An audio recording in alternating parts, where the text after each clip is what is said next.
لیکن جو کھانے جو انتظام کیا گیا تھا وہ 1-2 لوگوں کا تھا. اب اللہ کے نبی نے کہا وہ کھانا جب بن گیا, اللہ کے نبی نے اپنے ہاتھ سے بسم اللہ پڑھ کر اس کھانے کو دینا شروع کیا. اب کھانا دیا جا رہا ہے. یہ جتنے لوگ آئے تھے وہ سب کے سب پیٹ بھر کر کھائے. اس کے اندر بکری کے پائے وغیرہ پکائے گئے تھے. سارے لوگوں نے پیٹ بھر کر کھا لیا. پھر اللہ کے نبی نے دودھ دیا. وہ 1 پیالہ دودھ ان سارے لوگوں کے لیے کافی ہو گیا. پھر بھی وہ دودھ بچ گیا. اب سب جب دعوت ہو گئی, اب اللہ کے نبی نے خاندان والوں کے سامنے اپنے نبی ہونے کا اعلان کیا, اللہ کے بارے میں بتایا اور ان بتوں کے بارے میں بتایا, ساری سچائی بتائی. جب اعلان کیا کوئی بھی ایک اسلام قبول کرنے تیار نہیں ہوا. اللہ کے نبی نے جب اعلان کیا, حضرت علی کھڑے ہو گئے. انہوں نے کہا یا رسول اللہ, میں آپ کے خاندان کا ہوں, میں اس دعوت کو قبول کرتا ہوں, میں اسے مانتا ہوں, میں آپ کو سچا مانتا ہوں. پھر حضرت علی بڑھ گئے. پھر اعلان ہوا. 3-4 بار یہ دعوت کھلانے کے بعد اعلان ہوا, لیکن کوئی بھی ماننے تیار نہیں ہوا. صرف حضرت علی رضی اللہ تعالیٰ تیار ہوئے. تو اللہ کے نبی نے ان کو دعا دی. اس طرح ہمارے نبی کا جو دعوت کا کام تھا اس میں حضرت علی رضی اللہ تعالیٰ برابر اللہ کے نبی کے ساتھ تھے. یہاں تک کہ 13 سال مکے کے اندر گزر گئے. 13 سال کے بعد اللہ کا حکم آیا کہ مکے کو چھوڑ کر اب مدینہ المنورہ چلے جانا ہے. جب یہ ہجرت کا واقعہ پیش آیا تو اس میں ہمارے نبی صلی اللہ علیہ وسلم جس کمرے میں تھے, جس گھر میں موجود تھے, اس گھر کے باہر چاروں طرف دشمنوں نے اپنے نوجوانوں کو تلوار دے کر ہمارے نبی کے گھر کے باہر کھڑا کر دیا. سارے دشمن نوجوان بہت بڑی تعداد میں اللہ کے نبی کو قتل کرنے کی نیت سے ہمارے نبی کے گھر کے باہر کھڑے ہوئے. اب اندر گھر میں صرف ہمارے نبی صلی اللہ علیہ وسلم ہیں اور ساتھ میں حضرت علی رضی اللہ تعالیٰ عنہ. حضرت جبریل آئے اور کہا یا رسول اللہ, آپ اسی وقت ان دشمنوں کے درمیان سے رات کے وقت میں آپ یہاں سے نکل کر جائیں گے اور اللہ آپ کو بچانے کے لیے کافی ہے, اور اللہ جسے بچانا چاہتا ہے اسے کوئی مار نہیں سکتا, اور اللہ جسے مارنا چاہے اسے کوئی بچا نہیں سکتا. اللہ اپنی قدرت دکھانا چاہتے ہیں. اتنے سارے لوگ ان کی درمیان آپ کو اللہ نکالیں گے لیکن آپ کا کوئی نقصان نہیں ہوگا. پھر حضرت جبریل نے کہا یاسین پڑھو. یاسین پڑھ کر ایک مٹھی میں کنکریاں لے کر اس پر یاسین پڑھ کر دم کرے اور ان کنکریوں کو دشمنوں کے آنکھوں میں پھینک دے. اللہ ان کی آنکھوں پر یہ ساری کنکریاں پہنچا دیں گے اور ان کے درمیان سے آپ نکل کر چلے جائیں گے, آپ کو کوئی نقصان نہیں ہوگا. اللہ تعالیٰ کا یہ حکم آیا. رات میں ہمارے نبی صلی اللہ علیہ وسلم نکلنے کے لیے تیار ہو گئے. حضرت علی کو اللہ کے نبی نے کہا میرے جانے کے بعد تم یہیں رہنا اور میرے بستر پر سو جانا, میری چادر اوڑھ لینا, میرے بستر پر سو جانا اور اطمینان رکھو تمہیں کچھ نقصان نہیں ہوگا, یہ دشمن تمہیں کچھ نقصان نہیں پہنچائیں گے, تم اطمینان سے رہو. اب اللہ کے نبی کی گارنٹی مل گئی تو حضرت علی تیار ہو گئے. حالانکہ وہاں جان کا خطرہ تھا.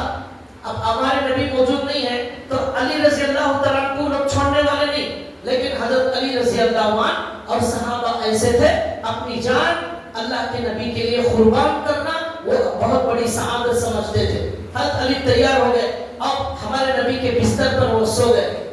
رات میں ہمارے نبی اٹھے اور یاسین پڑھ کر ان کنکریوں کو پھینک کر ہمارے نبی نکل گئے.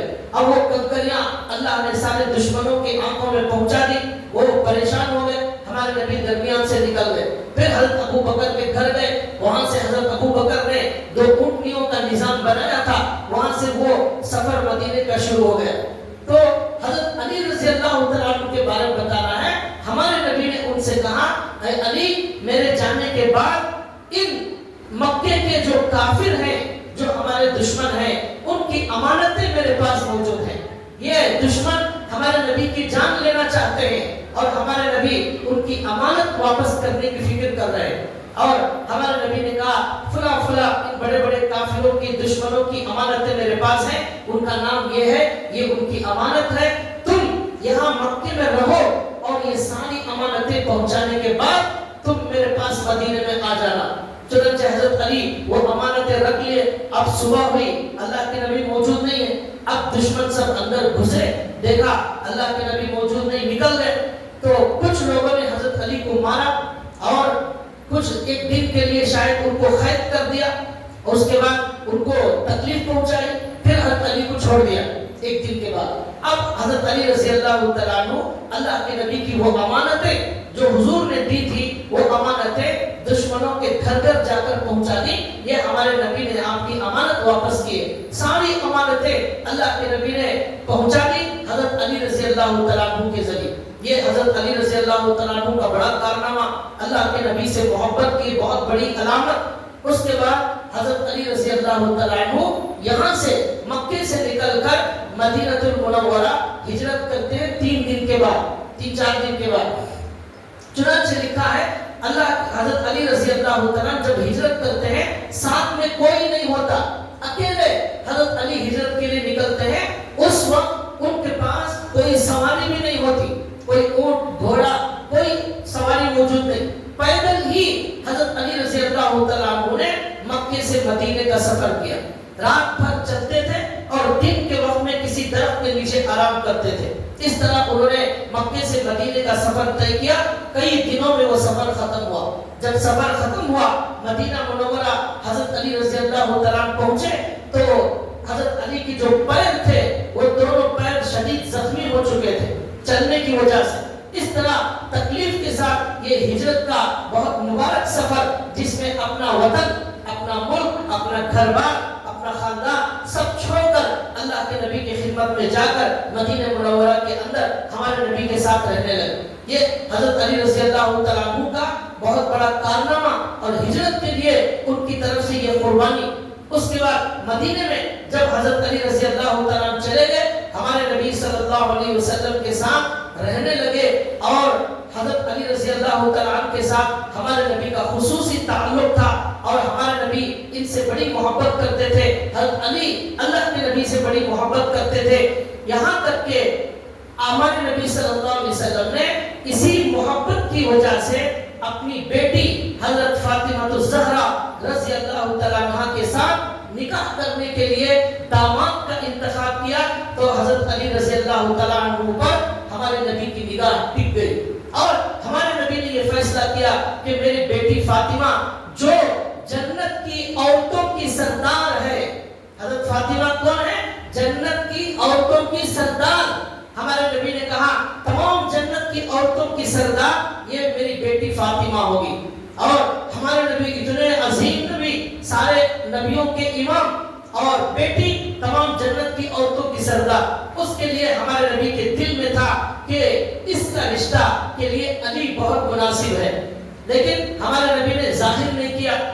ایسا ہوا کہ حضرت ابو بکر صدیق رضی اللہ تعالیٰ عنہ نے ہمارے نبی کو نکاح کا پیغام دیا حضرت فاطمہ سے نکاح کا.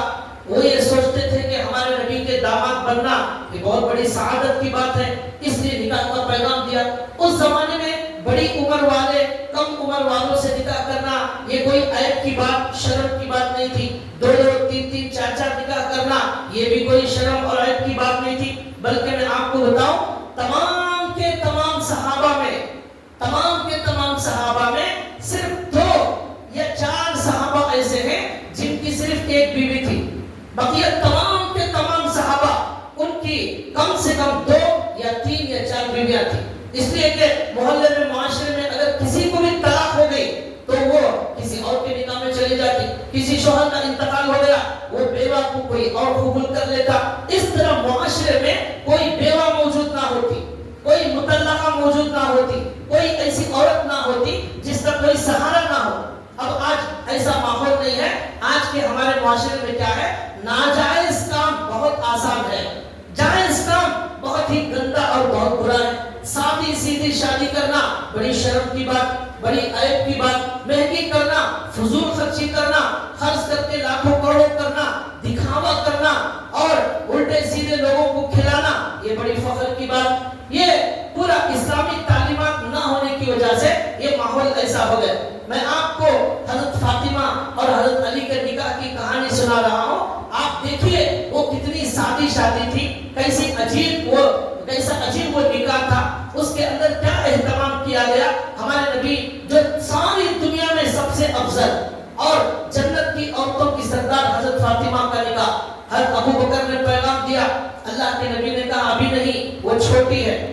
حضرت عمر نے نکاح کا پیغام دیا. حضرت اللہ کے نبی نے کہا نہیں، وہ ابھی چھوٹی ہے. اس کے بعد ہمارے نبی صلی اللہ علیہ وسلم کے پاس یہ نکاح کا جو پیغام آ رہا تھا، یہ ایک باندی تھی، کام کرنے والی خادمہ باندی، اس کے کان میں یہ بات پڑ گئی کہ حضرت فاطمہ کے لیے نکاح کا پیغام دیا جا رہا ہے. وہ باندی، وہ خادمہ، وہ گھر میں کام کرنے والی باندی بھاگتے بھاگتے حضرت علی کے پاس گئی اور جا کر کہا کہ آپ کو معلوم ہے کہ اللہ کے نبی کے پاس فاطمہ کے لیے رشتہ آ رہا ہے، اور میری رائے یہ ہے آپ بھی جا کر رشتہ مانگو. ہو سکتا ہے اور مجھے یقین ہے کہ اللہ کے نبی آپ کو جو ہے قبول کر لیں گے اور فاطمہ کا نکاح آپ کے ساتھ کر دیں گے. تو حضرت علی نے کہا کہ مجھے تو یہ معلوم نہیں ہے کہ کوئی وہاں نکاح کا پیغام بھیج رہے. اس نے کہا مجھے معلوم ہے، یہ بڑی پکی خبر لائی ہوں، اللہ کے نبی کی خدمت میں اس طرح کا پیغام بھیجا جا رہا ہے، آپ دیر نہ کریں، آپ جلدی جائیں. تو حضرت علی نے کہا میں سوچ رہا ہوں میرے پاس مہر دینے کے لیے کچھ بھی موجود نہیں ہے، کچھ موجود نہیں ہے مہر دینے کے لیے، تو میں نکاح جا کر کیا کروں گا اور کیا مہر دوں گا میں؟ نہ میرے پاس کوئی خاص مکان ہے، یہاں تک کہ میرے گھر میں بستر تک موجود نہیں ہے، میں کیا جا کر نکاح کا پیغام دوں گا، یہ سوچ رہا ہوں. تو اس عورت نے کہا، اس خادمہ نے کہا آپ جا کر پہلے نکاح کا پیغام دیجئے، اور آپ اللہ کے نبی کی پرورش میں ہیں، آپ کے حالات اللہ کے نبی کو معلوم ہے، اور اللہ کے نبی خود انتظام کریں گے، اللہ انتظام کریں گے. یہ کہہ کر اس باندی نے، خادمہ نے حضرت علی کو ہمت دلائی. اب حضرت علی تھوڑا سا ہمت کر کے آگے آئے اور آ کر اللہ کے نبی کے سامنے بیٹھ گئے. اب خاموش بیٹھ گئے. اللہ کے نبی پوچھتے ہیں یا علی ما جاء بک، اللہ کہاں جا، ما جاء بک، اللہ کہاں جا، اے علی کیوں آئے ہو، کوئی کام ہے، کوئی ضرورت ہے، کوئی مسئلہ ہے؟ خاموش بیٹھے ہوئے، کچھ نہیں بول رہے. اب علی دل میں سوچ رہے کہ میں کیسے ہمت کروں کہ نبی سے یہ پیغام میں پوچھ لوں. پھر ہمارے نبی کو معلوم ہو گیا. ہمارے نبی نے ان سے کہا کہ شاید تم اس لیے آئے ہو کہ تم فاطمہ کا ہاتھ مانگنا چاہتے ہو. تو حضرت علی نے کہا جی یا رسول اللہ، اسی لیے میں آپ کی خدمت میں آیا ہوں. تو اللہ کے نبی نے کہا کہ تمہارے پاس مہر کے لیے کیا ہے؟ تو انہوں نے کہا یا رسول اللہ میرے پاس کچھ نہیں ہے. کچھ نہیں ہے؟ جی کچھ نہیں ہے. تو اب اللہ کے نبی نے کہا ایک جنگ میں پہننے والی زرہ میں نے تم کو دی تھی. جنگ میں پہننے کا ایک لوہے کا جھبا ہوتا ہے، زرہ اسے بولتے ہیں، وہ زرہ میں نے تم کو دی تھی، وہ کیا ہوئی؟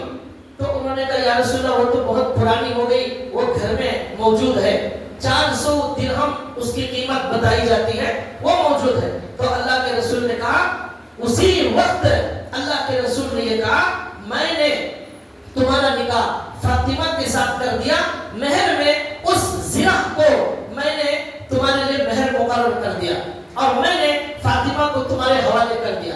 وہی بیٹھے بیٹھے نکاح ختم ہو گیا. اب وہاں کوئی رخا نہیں ہے اور کوئی شادی محل بک کرنے کا کوئی نظام نہیں ہے اور پکوان کے لیے کوئی بہت لمبی چوڑی دعوت کا سوچنے کا نہیں ہے، اور جن کو بلانا ہے ان کی لمبی لسٹ، کئی سو لوگوں کی لسٹ. کرناٹک میں اتنے سو ہیں، آندھرا میں اتنے سو ہیں، ممبئی میں سے 100 آئیں گے، گجرات سے 200 آئیں گے، اور دبئی سے بھی 2-4 آئیں گے، یہ سب آئیں گے. اور اس میں کچھ جو ہے کافر اور مشرکین بھی آئیں گے اور سیاستدان بھی آئیں گے. ایک پورا نظام، اس کے لیے 6 مہینے کا وقت چاہیے، 1 سال کا وقت چاہیے. پھر وہاں سے جوڑے جہیز کی بات چیت شروع، آپ کیا دیں گے، ہم کیا دیں گے، یہاں سے ڈیمانڈ، یہاں سے کمی، وہاں سے زیادتی. یہ چاہتے زیادہ سے زیادہ وصول کر لیا جائے، یہ چاہتے کم سے کم دیا جائے. یہ لڑکے والے بھی جو ہے مانگنا چاہتے ہیں. حدیث میں اللہ کے نبی نے فرمایا جو آدمی بغیر کسی ضرورت کے لوگوں سے سوال کرتا ہے، قیامت کے دن اس حال میں آئے گا، اس کا چہرے پر گوشت نہیں ہوگا، اس کے چہرے پر گوشت نہیں ہوگا. اس میں یہ جہیز میں جو مانگنے والے ہیں یہ اس حدیث کے اندر پہلے نمبر پر آتے ہیں. یہ مسجد میں تو مانگنے والے بیچارے جو آتے ہیں ان کے پاس روٹی نہیں ہوتی، ان کے پاس کھانا نہیں ہوتا، کپڑا نہیں ہوتا، اس لیے وہ مجبوری میں آ جاتے ہیں. لیکن یہ جو دلہا صاحب جہیز مانگتے ہیں